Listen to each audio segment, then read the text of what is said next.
Hello everybody. This is the last part of the series that we created at IMR Press on how to write a good manuscript.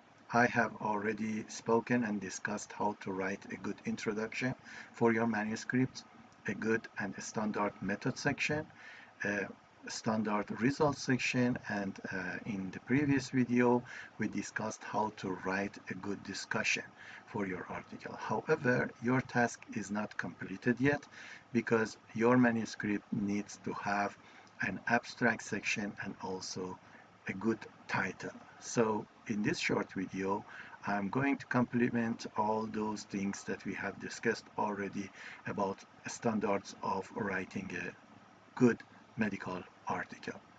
So one of the most read part of your manuscript is the abstract. It's actually the show. It means that you need to do everything you can to make your abstract as attractive as possible. And when your abstract is attractive, the chance of rejection of your manuscript in journal offices and during internal screening of your article will decrease. I'm not going to say that if you write a very good and attractive abstract, your article will be accepted and published in good journals. I'm going to say that a bad abstract will affect the readers, and most important reader is the editor and then the peer reviewers of your manuscript, and they affect them in a bad way. So they may have a negative impact from your article. So you need to do whatever you can to make your abstract very attractive. After the title of your manuscript, which is the most read part of your manuscript, the abstract can be the only part of your manuscript that can be read by your audience. And the reason is that most researchers, similar to you, are very busy these days, and they don't have time to go through the details of all manuscripts published in their field every day. So they may review the title, and if the title is good, and in next slides I'm going to talk about a good title, and if the title is good, they start reading your abstract. And if you can give them enough information in the abstract, and if your abstract is interesting, they may be persuaded to read the full text of your article and go in depth into your article. So as I said earlier, you need to do your best to create a very good abstract. There are two different types of abstracts available in medical literature. The first one is called structured abstract, and the second one is called non-structured or unstructured abstract. A structured abstract is usually seen in original research articles, and different parts of the abstract, including the background, the method section, the result section, and the conclusion section, are separated from each other with specific subtitles. So in structured abstract, you can see background. In some journals, you can see introduction instead of background. In some other journals, you may see objective instead of background or introduction. So whatever it is, the background, you have a method section, you have the results section, and you have the conclusion section. And these sections are separated from each other with a specific subtitles. The other type of abstract is called unstructured abstract. And this unstructured abstract are usually seen in non-original research, such as narrative reviews or case reports or so on. And in these types of abstract, although there might be different sections, for example, a background of the case report, or what the case report was about, or finally a conclusion, these subsections of the abstract are not separated from each other using a specific subtitles. So there are some words that describe different parts of introduction, for example, case presentation or the conclusion. And there are no subtitles for these type of abstract. There has always been a discussion around how many words we can use for writing an abstract. In the instruction to authors of most journals, it is written that you can use a maximum of 250 words, and many journals follow this rule or guideline. However, this limitation in number of words that we can use in writing the abstracts comes from the earlier period of time when for example, search engines like PubMed or other search engines did not have ability to retrieve more than 250 words from different abstracts. So when, for example, at that time you might search for articles using some keywords, and as those search engines technologically couldn't retrieve more than 250 words. If the abstract was more than 250 words, the end of the abstract, which is usually the most important part of the abstract, which includes the conclusion, wouldn't be retrieved. Nowadays, there is no such technological limitations, and many search engines can retrieve more than this number. For example, more than 10,000, 12,000 characters, which is more than 400, 500 words. So you can see in some journals that if you write an abstract for a systematic review and meta-analysis, the journal lets you to write 500 words for the abstract. However, the most important rule in this regard is what is written in the instruction to authors of the journal.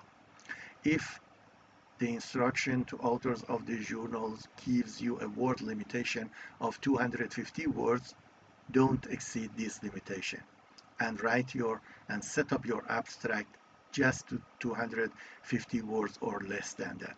There is no room here to start arguing with the editor saying that there is no technological limitation now and I can write more than 250 words. No.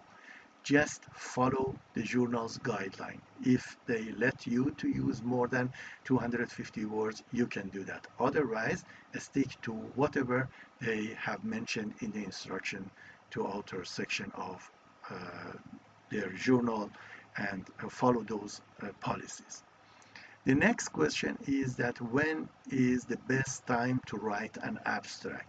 And I told you that abstract can be one of the first things that can be read by your audience. However, my recommendation to you is that abstract can be the last thing to write.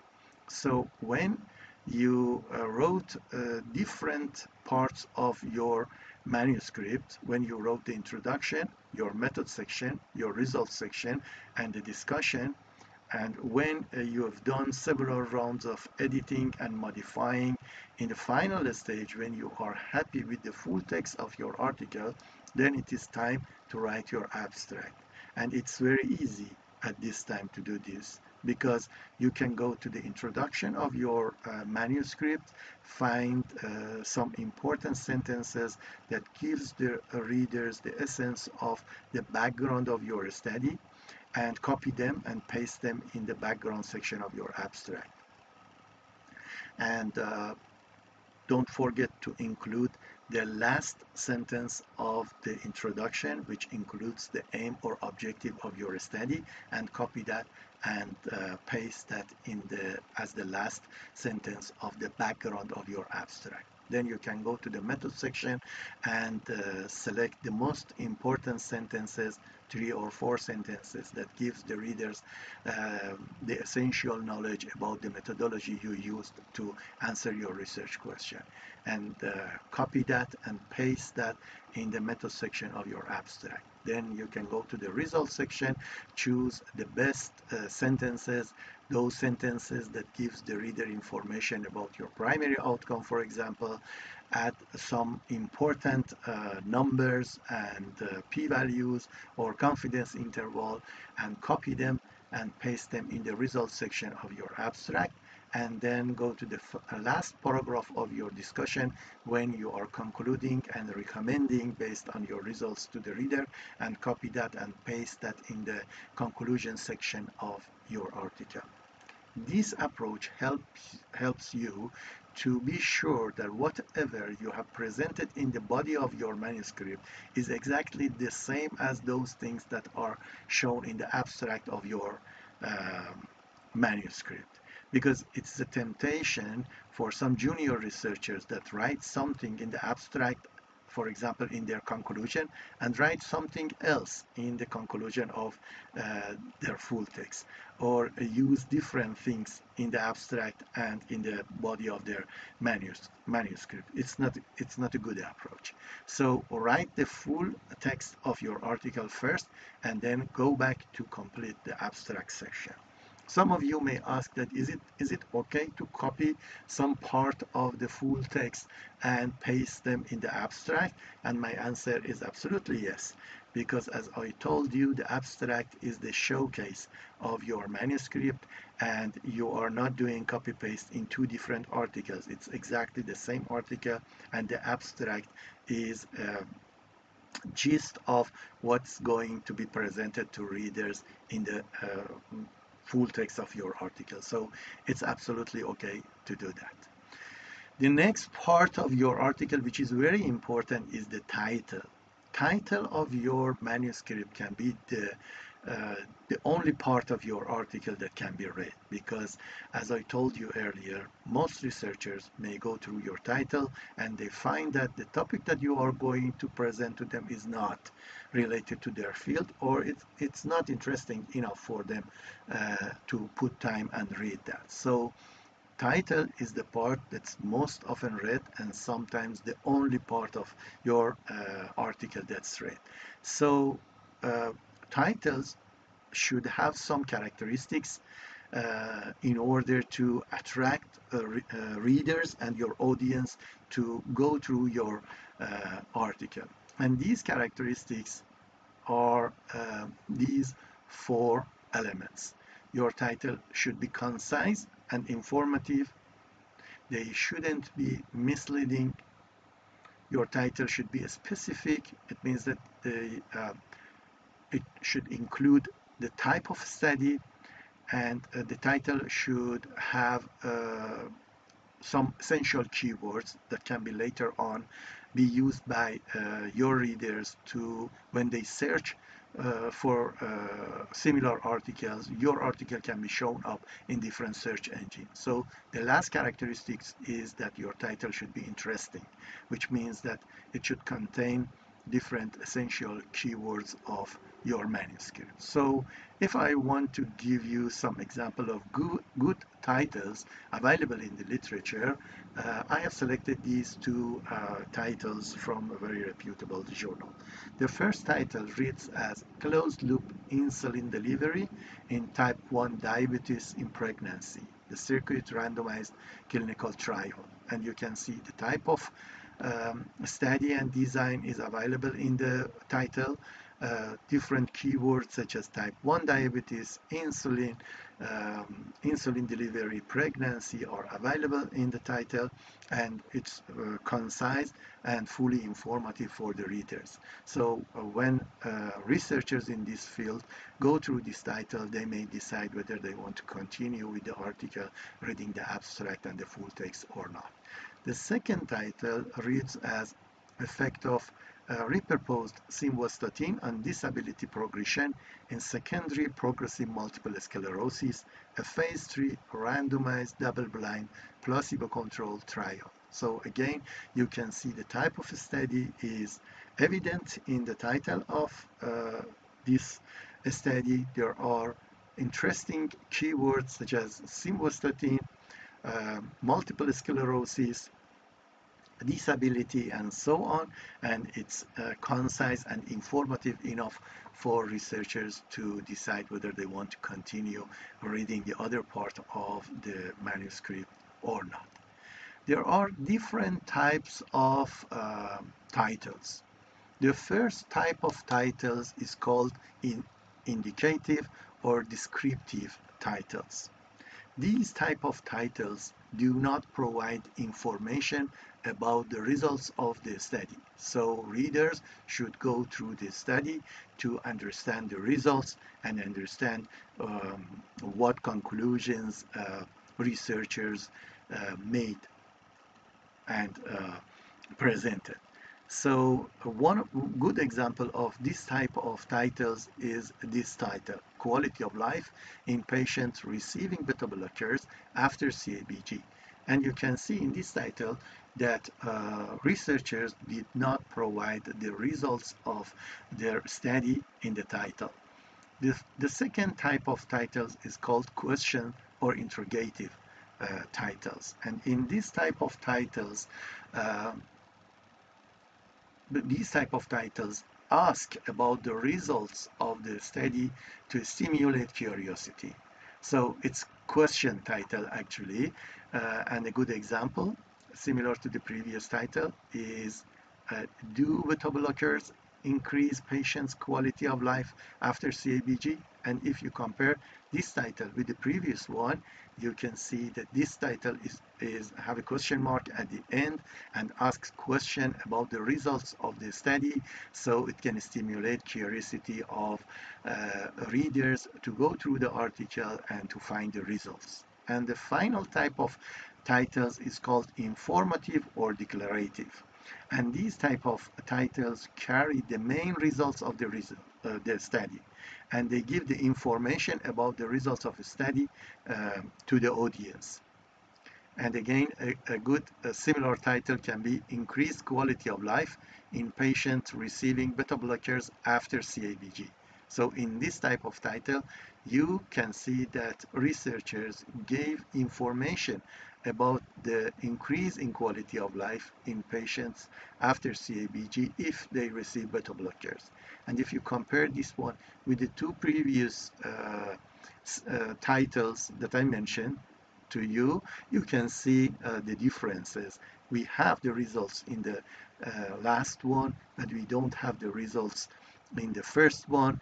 And the middle one, the question or interrogative title, is a question one and ask about the results of the study.